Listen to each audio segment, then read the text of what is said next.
السلام علیکم ورحمت الله وبرکاتہ. په دې ویډیو کې به زده کړئ چې پوسټل کوډ یا زیپ کوډ د څه لپاره استعمالیږي او څنګه یې پیدا کولی شو.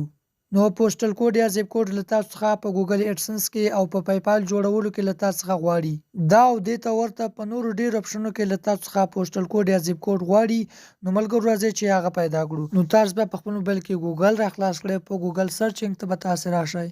نو ملګرو په سرچینګ کې به تاسو لومړی د هغه ځای نوم ولیکئ چې غواړئ چې پوسټل کوډ یا زیپ کوډ یې پیدا کړئ او له هغې څخه وروسته ملګرو تاسې لږه فاصله ورکړئ او له هغې څخه وروسته به تاسې پوسټل کوډ یا زیپ کوډ ورته ولیکئ.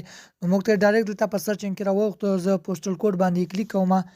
نو دلته تاسو ته ښکاري په دې خانه کې به تاسو ته د ولسوالیو نومونه درکوي او په دې ځای کې به تاسو ته پوسټل کوډ یا زیپ کوډ ښکاري. نو د جلال آباد زیپ کوډ 6.0 دی. نو که تاسو هر یو ځای غواړئ تاسې پوسټل کوډ یا زیپ کوډ پیدا کولی شئ.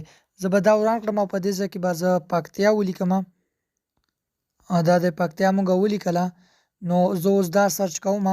نو دلته تاسو ته ښکاري چې موږ ته په دې خانه کې د ولسوالیو نومونه او په دې کې موږ ته پوسټل کوډ یا زیپ کوډ راواړول. نو په دې طریقې سره تاسو کولی شئ چې د هر ځای پوسټل کوډ یا زیپ کوډ په ډېرې اسانۍ سره پیدا کړئ. نو د نورو معلوماتي ویډیوګانو لپاره زموږ چینل سبسکرایب کړئ او ویډیو هم له نورو دوستانو سره شریکه کړئ. تر بلې ویډیو مو په پاک بخون کې رب باندې سپارم. د خدای په امان.